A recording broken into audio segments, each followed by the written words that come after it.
mobile phones before I begin. Good evening, ladies and gentlemen. I welcome you to this press briefing by Foreign Secretary Shri Vikram Misri on the ongoing developments around Operation Sindoor. We are also joined by Colonel Sophia Qureshi and Wing Commander Vyomika Singh. With that, I hand over the floor to Foreign Secretary. Sir, over to you. Thank you Randeep. नमस्कार, good afternoon. आप सबका स्वागत है. और मैं सबसे पहले अनुरोध करूंगा कर्नल सोफिया कुरैशी से कि वो आपको आज तड़के सवेरे से हुई घटनाओं से अवगत कराएं. Colonel Qureshi. Thank you sir. नमस्कार. 8 से 9 मई 2025 की मध्य रात्रि को पाकिस्तानी सेना ने सैन्य बुनियादी ढांचे को निशाना बनाने के इरादे से पूरी पश्चिमी सेना पर भारतीय वायु क्षेत्र का कई बार उल्लंघन किया. यही नहीं बल्कि पाकिस्तानी सेना ने नियंत्रण रेखा पर भारी कैलिबर वाले हथियारों से गोलीबारी भी की. अंतर्राष्ट्रीय सीमा और नियंत्रण रेखा पर लेह से लेकर सर क्रीक तक 36 स्थानों पर 300 से 400 लगभग ड्रोनों का इस्तेमाल घुसपैठ का प्रयास करने के लिए किया गया. भारतीय सशस्त्र बलों ने काइनेटिक्स व नॉन काइनेटिक साधनों का उपयोग करके इनमें से कई ड्रोन्स को मार गिराया. इतने बड़े पैमाने पर हवाई घुसपैठों का संभावित उद्देश्य वायु रक्षा प्रणालियों का परीक्षण करना और खुफिया जानकारी इकट्ठा करना था. ड्रोन के मलबे की फोरेंसिक जांच की जा रही है.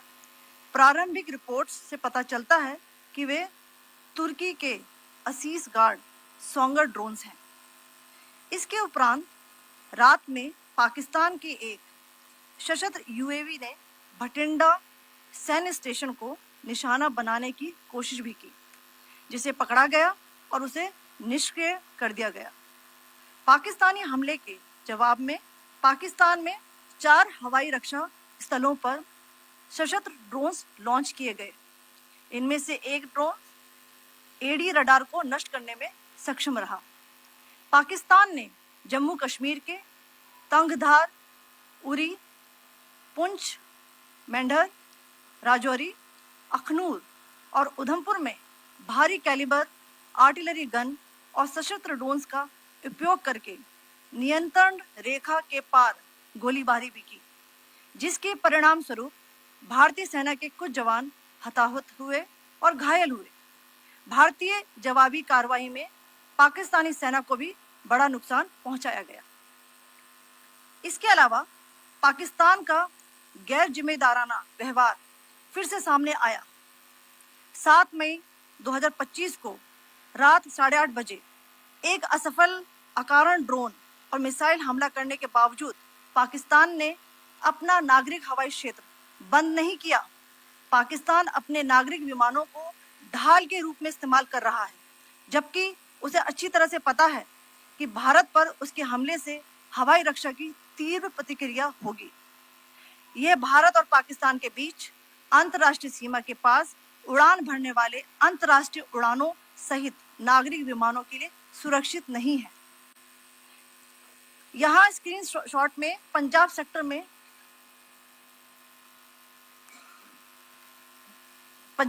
में हाई एयर डिफेंस अलर्ट स्थिति के दौरान एप्लीकेशन फ्लाइट रडार 24 का डेटा दिखाया गया है. जैसा कि आप देख रहे हैं यहाँ पर भारतीय पक्ष का हवाई क्षेत्र घोषित बंद के कारण नागरिक हवाई यातायात से पूरी तरह से रहित है. कराची और लाहौर के बीच के हवाई अड्डे मार्ग पर नागरिक एयरलाइंस उड़ान भर रही है. हाई अलर्ट किया गया है विमान फ्लाइनेस एविएशन का एयरबस 320, जैसा कि आप यहाँ देख रहे हैं, जो कि शाम को 5:50 बजे दमम से शुरू हुआ और रात को 9:10 बजे लाहौर में उतरा. ये सारा डिटेल्स आप यहाँ देख रहे हैं. ये डिटेल्स यहाँ लिखा हुआ है. Can you see this?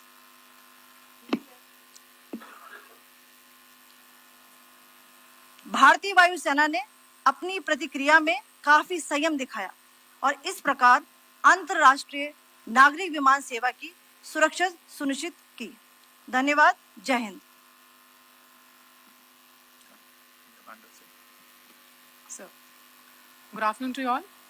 On the intervening night of 8th, 9th May 2025, Pakistan military carried out multiple violations of Indian airspace along the entire western border with an intent to target military infrastructure.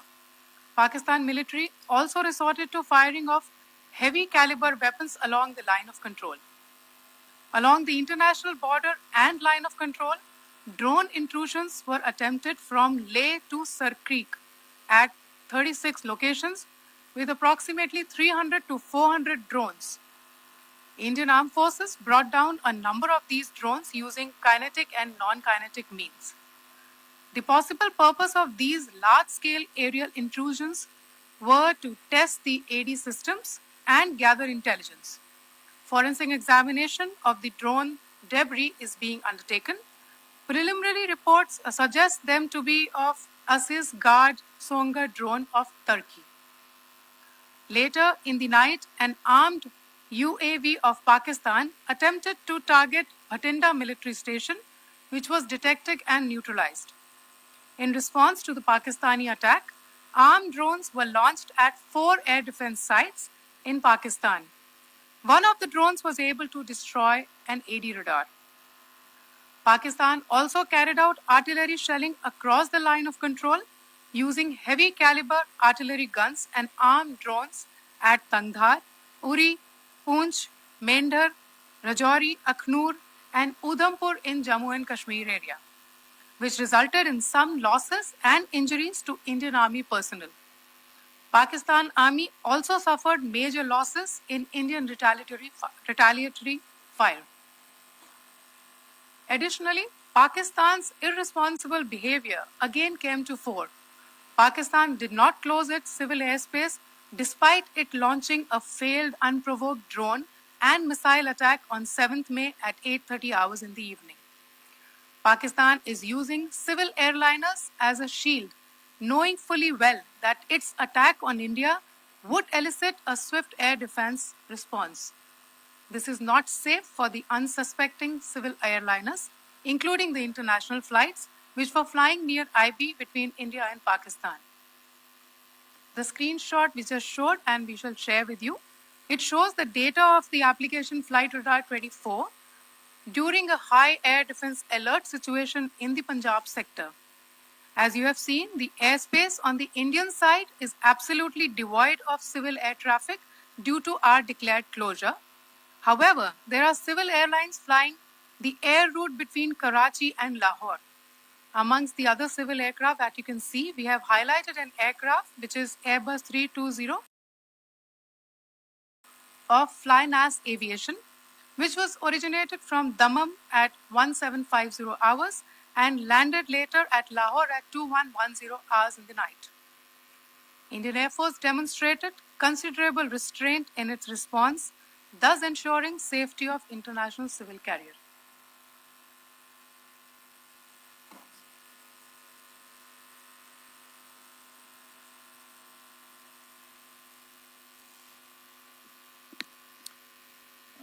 Thank you, Colonel Qureshi, Wing Commander Singh. I have just a few points to share in addition. कल रात की पाकिस्तानी सेना की कायरतापूर्ण गतिविधियों से आपको colonel Qureshi और विंग कमांडर सिंह ने पहले ही अवगत करा दिया है. These provocative and escalatory actions that were taken by Pakistan last night were targeted at Indian cities and civilian infrastructure, in addition to some military targets. The Indian Armed Forces responded proportionately, adequately, and responsibly. ये जो हमले हुए कल रात को भारतीय सैन्य इकाइयों ने पर्याप्त रूप से और एक जिम्मेदाराना रुख अपनाते हुए इन हरकतों का उत्तर दिया. What I want to underline is that the official and blatantly farcical denial of these attacks that Pakistan carried out by the Pakistani state machinery is yet another example of their duplicity and the new depths that they are plumbing in their quest for disinformation. The other point in the same vein is Pakistani claims that they did not target or attack any religious places. You would recall that yesterday I shared with you an incident related to the attack on a Gurdwara in Poonch. Instead of owning up to these attacks, Pakistan made the preposterous and outrageous claim that it was the Indian Armed Forces and the Indian Air Force that was targeting cities like Amritsar and trying to put the blame on Pakistan. This is nothing but a desperate attempt by Pakistan to disown its acts of aggression, but it is also true to type in its effort to deceive and mislead the world. It will not succeed. The Gurdwara in Poonch in particular was attacked by Pakistan, and some local members of the Sikh community, including a Ragi of the Gurdwara, lost their lives in this incident, as I shared yesterday. TV पर आप इस हमले के चित्र देख सकते हैं. In addition, that we would attack our own cities is the kind of deranged fantasy that only the Pakistani state can come up with. Perhaps they do it because they are well versed in such action, as their history would show. The last point I wanted to make this evening is again this disinformation that is coming from Pakistan about India targeting the Nankana Sahib Gurdwara through a drone attack. This is again yet another blatant lie and part of Pakistan's disinformation campaign. As we saw in the Pahalgam attack, Pakistan is again trying desperately to impart a communal hue to the situation with an intention to create discord. Again, we are not surprised. India's steadfast unity in itself is a challenge to Pakistan. Let me stop there. I have time only for a few questions and be happy to try and answer them. First, I call Siddharth. Siddharth, please. Hi, sir. I'm Siddharth from Beyond. So this is Siddharth, behind, please. The other Siddharth. yes. Hi, sir. I'm Siddharth from CNN News 18. Sir, I only want to know from you the status of Kartarpur corridor. Is it open or not? If you can. I think you're all aware of the situation along the entire India-Pakistan border and the areas around the line of control. In view of the existing security scenario, the services of the Kartarpur Sahib corridor have been suspended till further directions. We'll update you as and when there is a change in the situation. We have a question here. Rishabh. So, good evening, Rishabh from Times Now. So, you spoke about religious places being hit in Jammu. There's another religious place which is a Carmelite nun church that has been hit. What do you have to say about it? If you can explain that to us. Yeah, actually, we do have some information about this extremely regrettable and condemnable incident. During heavy shelling across the line of control in the early morning of 7th May, a shell fired from Pakistan landed just behind the Christ School run by the Carmelites of Mary Immaculate congregation in Poonch. Tragically, the shell fired from Pakistan hit the home of 2 students of the Christ School. Both students unfortunately lost their lives and their parents were severely injured. Another Pakistani shell struck a Christian convent of nuns belonging to the congregation of the Mother of Carmel, damaging water tanks and destroying solar panel infrastructure. Several priests, nuns, school staff, and local residents took refuge in an underground hall beneath the Christ School during the shelling by Pakistan. The school happened to be closed at the time, fortunately, Otherwise, more losses would have occurred. Again, we have seen the Pakistani side targeting and shelling places of worship with a particular design. This includes gurdwaras.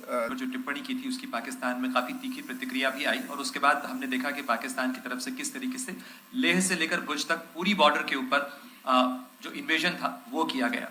मौजूदा situation के अंदर पाकिस्तान के bail out package को लेकर और पाकिस्तान के इन attempts को लेकर आपका क्या असेसमेंट है? और दूसरा ये भी जानना चाहेंगे कि पाकिस्तान की तरफ से ये जो अटेम्प्ट किया गया था उसका भारत ने अभी तक उस तरीके का कोई जवाब नहीं दिया गया है, तो क्या भारत इसका जवाब देगा जो कार्रवाई हुई है बीते 24 घंटों में? देखिए प्रणय, जहाँ तक इंडस वाटर्स ट्रीटी का सवाल है, मैंने कल विस्तार से उसके बारे में इसकी चर्चा की है। Indus waters treaty is in abeyance and as such I have nothing further to add to the decision that was announced by the Cabinet Committee on Security. जहाँ तक IMF bailout का सवाल है, आपको ज्ञान होगा कि IMF की आज मीटिंग हो रही है। हम वहाँ पे अपना पक्ष रखेंगे और जो हमारा मत है इन चीज़ों को लेके वहाँ पे साझा करेंगे दूसरे मेंबर्स के साथ। ये बोर्ड पे निर्भर है कि वहाँ पे क्या निर्णय होता है। और जहाँ तक जो कार्रवाई हुई है उसका जवाब देने का जो आपने जो प्रश्न उठाया है, जो आज ब्रीफिंग हुई है, जो आपको सूचना मिली है, मैंने भी कहा है कि जो आज सवेरे तड़के सवेरे जो गतिविधियां हुई, भारत ने उनका एक जिम्मेदाराना पूर्ण तरीके से और एक पर्याप्त तरीके से उसका जवाब दे दिया है। Siddhant. Hi, sir. Siddhant from WION. Sir, the External Affairs Minister has spoken to many of his counterparts around the world. Yesterday, he spoke to the U.S. Secretary of State Marco Rubio. So, what were the key areas of conversations during that call? Yes, the minister had a conversation with the U.S. Secretary of State. As you can imagine, the focus of discussions was the terrorist attack in Pahalgam and the response that India mounted after that on the 7th of May. The Secretary of State shared his thoughts on these developments with the minister. The minister deeply appreciated the US's commitment to work with India in the fight against terrorism, and he also underlined the targeted measures that India had taken in connection with Ops Sindoor. The minister also underlined that India would firmly counter any attempts at escalation from there. But in follow-up to that, as you are aware, there have been a number of other conversations. The minister had a conversation with the UK Foreign Secretary, David Lammy, today. There too, the discussion centered around countering terrorism, for which there must be zero tolerance. And I understand just a short while ago, the External Affairs Minister has also spoken to the Foreign Minister of Norway, Espen Barth Eide, which was also focused on recent developments stemming from the terrorist act in Pahalgam. One last question, Sudhi. Sir, Foreign Secretary, thank you for doing this. Sudhi Ranjan from Bloomberg. Foreign Secretary, India had struck Bahawalpur the other day, which is also connected with the murder of one of us, journalist Daniel Pearl. If you could give us an understanding of what exactly are the reports that you're getting. You're right. Bahawalpur is the headquarters of the Jaish-e-Mohammed terrorist group that is proscribed by the United Nations. Its leader, Maulana Masood Azhar, is a proscribed individual. It is, you brought up the connection with the tragic death or killing of Daniel Pearl of the Wall Street Journal. The Jaish-e-Mohammed was in some way directly or indirectly responsible for the death of Daniel Pearl.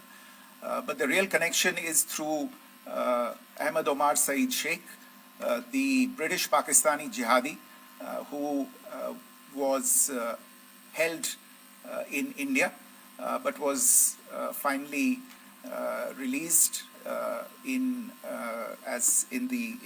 2000, and he was the person who lured Daniel Pearl to his eventually leading to his murder. So these are all obviously connected figures, connected individuals, connected institutions, and the attack on Bahawalpur, on that facility of the Jaish-e-Mohammed in Bahawalpur is, I would imagine, a fitting part of this unfortunate incident. Thank you all. Thank you.